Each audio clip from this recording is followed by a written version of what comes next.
পশ্চিমবঙ্গের সমস্ত কৃষকদের জন্য এই মুহূর্তে রয়েছে বেশ কয়েকটা গুরুত্বপূর্ণ সুখবর এবং গুরুত্বপূর্ণ আপডেট।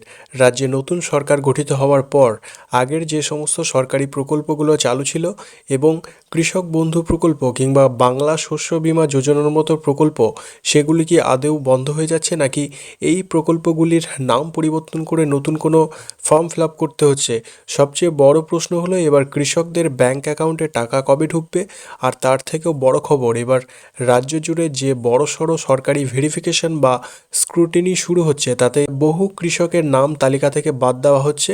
হ্যাঁ, ঠিকই শুনছেন, যদি আপনার ভেরিফিকেশনে কোনো ভুল থাকে তবে আপনার টাকাও কিন্তু আটকে যেতে পারে।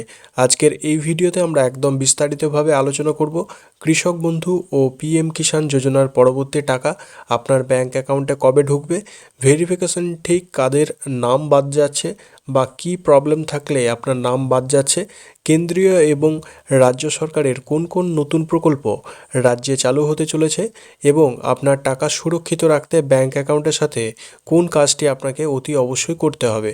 ভিডিওটি অত্যন্ত গুরুত্বপূর্ণ হতে চলেছে, তাই একটু স্কিপ না করে একদম শেষ পর্যন্ত দেখুন। আর আপনি যদি আমাদের চ্যানেলে নতুন হয়ে থাকেন তাহলে এই রকম দরকারি সরকারি গুরুত্বপূর্ণ আপডেটের জন্য চ্যানেলটি এক্ষুনি সাবস্ক্রাইব করে পাশে থাকা বেল আইকনটি প্রেস করে রাখুন। আর ভিডিওটি একটি লাইক দিন, আপনার চেনা পরিচিত কৃষকদের সঙ্গে প্রচুর পরিমাণে শেয়ার করুন। আপনারা অনেকেই জানেন যে সম্প্রতি মুখ্যমন্ত্রী একের পর এক জেলায় জেলায় গিয়ে প্রশাসনিক বৈঠক ও সভা করছেন। নদিয়ার কল্যাণী সহ বিভিন্ন জায়গায় প্রশাসনিক বৈঠক শেষ হয়েছে, আর এই বৈঠকগুলি থেকে উঠে আসছে নানা গুরুত্বপূর্ণ সিদ্ধান্ত। আপনারা হয়তো লক্ষ্য করেছেন ইতিমধ্যে রাজ্যের বিভিন্ন সরকারি দপ্তরে এবং ওয়েবসাইটের পূর্বতন সরকারের লোগো এবং এগিয়ে বাংলা লোগো পরিবর্তনের কাজ বেশ জোর কদমে শুরু হয়ে গেছে সেগুলি পরিবর্তন করার। এখানে অনেক কৃষকের মনে প্রশ্ন জাগছিল যে সরকার পরিবর্তনের সাথে সাথে কৃষকদের প্রকল্পগুলো কি আদৌ বন্ধ হয়ে যাবে, নাকি এই বিষয়ে সরকারের তরফ থেকে আগেই আশ্বস্ত করা হয়েছিল যে আগের সরকারের কোনো জনকল্যাণমুখী বা সামাজিক প্রকল্প সরাসরি সরকার কিন্তু বন্ধ করছেন না এই মুহূর্তে। তবে হ্যাঁ, প্রকল্পগুলির নাম পরিবর্তন হতে পারে এবং কিছু কিছু ক্ষেত্রে আর্থিক সহায়তার পরিমাণও বাড়ানোর কথা ভাবা হচ্ছে। যেমন ধরুন, আগের সরকার আমলে চালু থাকা লক্ষ্মী ভাণ্ডার প্রকল্পটি ওয়েবসাইট পরিবর্তন করে যেমন অন্নপূর্ণা ভাণ্ডার করার কাজ চলছে, ঠিক একইভাবে যুবসাথী প্রকল্পের ওয়েবসাইটেও যুবশক্তি প্রকল্পের আওতায় আনা হচ্ছে। এরপর থেকেই কৃষকদের মনেও নতুন করে আশার আলো দেখা দিচ্ছে যে কৃষক বন্ধু প্রকল্পেও হয়তো নতুন নাম বদলের সাথে সাথে নতুন কোনো বড় সুবিধা হয়তো এই সরকার নিয়ে আসতে চলেছে। এই মুহূর্তে রাজ্যের বিভিন্ন জেলায় কৃষকদের পাট, তিল এবং বিভিন্ন ধরনের শাকসবজি চাষ করছেন, আর এই গরমে মরশুমে জমিতে প্রয়োজন পর্যাপ্ত জল এবং উন্নত মানের সার। কিন্তু এরই মধ্যে রাজ্যের বেশ কয়েকটি জেলায় হঠাৎ ঝড় বৃষ্টি এবং প্রাকৃতিক দুর্যোগের কারণে কৃষকদের পেঁপে চাষ, কলা চাষ এবং অন্যান্য ফসলের ব্যাপক ক্ষয়ক্ষতি হয়েছে। বহু কৃষক আর্থিকভাবে চরম ক্ষতিগ্রস্ত হয়েছেন। আগের নিয়মে কৃষকরা তাদের জমির পরিমাণ অনুযায়ী কৃষক বন্ধু প্রকল্পের মাধ্যমে বছরে 4,000 টাকা থেকে শুরু করে সর্বোচ্চ 10,000 টাকা পর্যন্ত আর্থিক সহায়তা পেতেন। এর পাশাপাশি প্রাকৃতিক দুর্যোগে ফসল নষ্ট হয়ে গেলে বাংলা শস্য বীমা প্রকল্পের মাধ্যমেও কৃষকদের বীমার সুবিধা দেওয়া হতো। এখন সূত্র মারফত যে বড় আপডেটটি উঠে আসছে তা হলো এই বাংলা শস্য বীমা প্রকল্পের নাম পরিবর্তন করে কেন্দ্রীয় সরকারের প্রধানমন্ত্রী ফসল বীমা যোজনা সাথে যুক্ত করা হতে পারে। অর্থাৎ পশ্চিমবঙ্গ পুনরায় কেন্দ্রীয় সরকারের মূল ফসল বীমা যোজনার যোগদান করতে চলেছে। এর ফলে খরা, বন্যা বা হঠাৎ করে কোনো ঘূর্ণিঝড়ে ফসলের ক্ষতি হলে কৃষকরা সরাসরি এবং দ্রুত বীমার টাকা নিজেদের ব্যাংক অ্যাকাউন্টে সরাসরি পেয়ে যাবেন। এছাড়াও রাজ্য সরকারের খুব শীঘ্রই ভারতের কৃষকদের জন্য ডিজিটাল যে এগ্রিকালচার মিশন এর সাথে যুক্ত হতে চলেছে, তার ব্যবস্থা কিন্তু সরকার করছে, যার ফলে কোটি কোটি কৃষকের চাষের জমি এবং ফসলের রেকর্ড সম্পূর্ণ ডিজিটাল করা হবে, যা সরাসরি সরকারি অনুদান পেতে সাহায্য করবে। ক্যালেন্ডারের এবার আসি সবথেকে গুরুত্বপূর্ণ প্রশ্নে, যে টাকা কবে ঢুকবে। আপনারা জানেন যে আগামী 1 জুন থেকে অন্নপূর্ণা ভাণ্ডার সহ বিভিন্ন প্রকল্পের নতুন হারে বা বকেয়া টাকা দেওয়া শুরু হওয়ার কথা ঘোষণা করা হয়েছে। এর সাথে সাথে বিধবা ভাতা, প্রতিবন্ধী ভাতা এবং বার্ধক্য ভাতার টাকা সেটি 1,000 টাকা থেকে বাড়িয়ে 2,000 টাকা করা হয়েছে এবং সেগুলি 1 জুন থেকেই প্রত্যেকে দেওয়া হবে। তাহলে কৃষকদের টাকা কবে আসবে? সূত্র মারফত জানা যাচ্ছে যে 1 জুন থেকেই কৃষকদের টাকা দেওয়া শুরু না হলেও এই জুন মাসের মধ্যেই প্রথম কিস্তির টাকা কৃষকদের ব্যাংক অ্যাকাউন্টে সরাসরি পাঠানো যে কাজ সেটি সরকার শুরু করবে।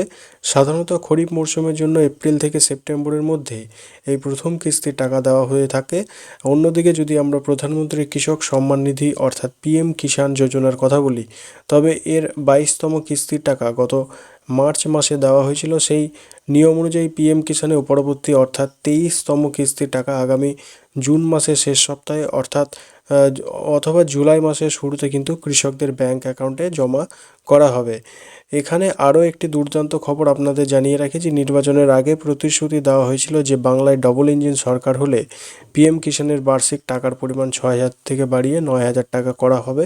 তাই শুধু নয় যে রাজনৈতিক মহলে এখন মহারাষ্ট্র মডেল নিয়ে জোর আলোচনা চলছে যে মহারাষ্ট্রে যেমন কেন্দ্র সরকার 6,000 টাকার পাশাপাশি রাজ্য সরকার নিজস্ব যোজনার মাধ্যমে আরও 6,000 টাকা দেয়, অর্থাৎ কৃষকরা বছরে মোট 12,000 টাকা পান। পশ্চিমবঙ্গেও ভবিষ্যতে এরকম কোনো বড় আর্থিক বৃদ্ধির ঘোষণা আসছে কিনা সেদিকে নজর এখন সবার। এই মুহূর্তে রাজ্যে নতুন ভোটার তালিকা অনুযায়ী উপভোক্তাদের স্ক্রুটিনি এবং ভেরিফিকেশন করা হচ্ছে। সরকারের নির্দেশনা অনুযায়ী যারা প্রকৃত ভারতীয় নাগরিক নন, যাদের নাগরিকত্ব সংক্রান্ত নথিতে বড়সড় গলদ রয়েছে, তারা সরকারি যে কোনো সুবিধা বা প্রকল্পের যে সুযোগ সুবিধা সেগুলি পাবেন না। তবে নারী ও শিশু কল্যাণ দপ্তরের পক্ষ থেকে জানানো হয়েছে যাদের নাম ট্রাইব্যুনালে রয়েছে বা সিএ এর জন্য আবেদন করেছেন, তাদের ক্ষেত্রে বিষয়গুলি খতিয়ে দেখে নিয়ম অনুযায়ী প্রত্যেকেই সরকারের বিভিন্ন যে প্রকল্প তার সুযোগ সুবিধা দেওয়া হবে। এবং যাদের জমি রেকর্ডে বড়সড় গড়মিল রয়েছে বা যাদের ব্যাংক অ্যাকাউন্ট বন্ধ হয়ে পড়ে রয়েছে তাদের নামও কিন্তু ভেরিফিকেশানে আটকে যাচ্ছে।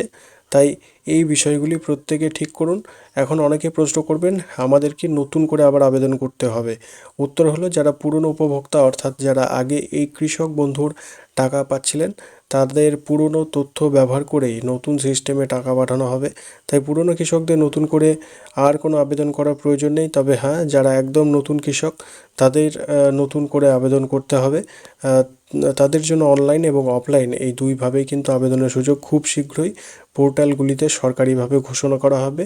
কিন্তু পুরনো এবং নতুন সমস্ত কৃষকদের জন্য একটি কাজ বাধ্যতামূলক, না হলে আপনার টাকা কিন্তু ব্যাংক অ্যাকাউন্টে আপনি পাবেন না। সরকার পরিষ্কার জানিয়ে দিয়েছে যে এবার থেকে সমস্ত প্রকল্পের টাকা ডিবিটি অর্থাৎ ডাইরেক্ট বেনিফিট ট্রান্সফারের মাধ্যমে ব্যাংক অ্যাকাউন্টে পাঠানো হবে।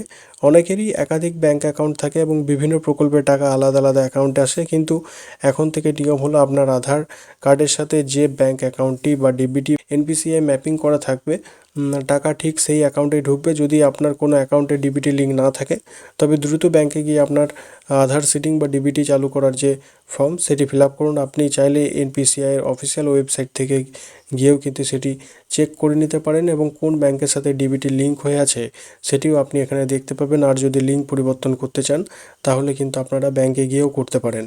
তো বন্ধুরা, আজকের প্রশাসনিক বৈঠকে কৃষকদের জন্য আর কোনো নতুন লিখিত বিজ্ঞপ্তি বা বড় ঘোষণা আসে কিনা সেদিকে আমাদের কড়া নজর রয়েছে। যে কোনো নতুন আপডেট বা অফিসিয়াল নোটিশ আসা মাত্রই আমি সবার আগে ভিডিওর মাধ্যমে আপনাদের জানিয়ে দেবো। আজকের এই বিস্তারিত তথ্যগুলো আপনার কেমন লাগলো অবশ্যই নিচে কমেন্ট করে জানাবেন। আপনি কৃষক বন্ধু নাকি পিএম কিষাণ কোন প্রকল্পের টাকা পান তা কমেন্টে লিখতে ভুলবেন না। ভিডিওটি ভালো লাগলে লাইক করুন, বন্ধুদের সাথে শেয়ার করুন এবং চ্যানেলটিকে সাবস্ক্রাইব করে আমাদের সাথেই থাকুন। আজকের মতো এখানেই শেষ করছি। দেখা হবে পরবর্তী কোনো এক গুরুত্বপূর্ণ আপডেটের সাথে। ততক্ষণ ভালো থাকুন, সুস্থ থাকুন। ধন্যবাদ।